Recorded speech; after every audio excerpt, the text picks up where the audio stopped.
สำหรับกระบวนการเก็บไข่นะคะจะมีการเชื่อมต่อระหว่างห้องเก็บไข่และห้องเพาะเลี้ยงตัวอ่อนด้วยพาร์ทบล็อกค่ะสำหรับในพาร์ทบล็อกนี้นะคะจะมีฮีทบล็อกไว้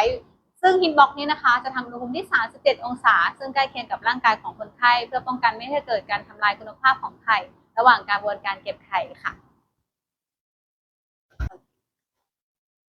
เมื่อได้ไข่แล้วนะคะนักวิทย์จะทำการนำคิ้วไข่นะคะ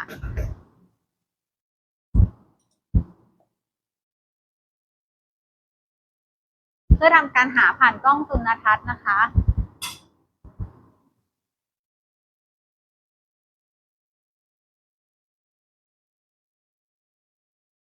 ในสำหรับกระบวนการหาไข่นะคะเราจะใช้นักวิทย์2ท่านนะคะเพื่อเป็นการดับเบิลเช็คไม่ให้มีการหลุดรอดของไข่หรือการสูญหายของไข่ระหว่างกระบวนการเก็บค่ะ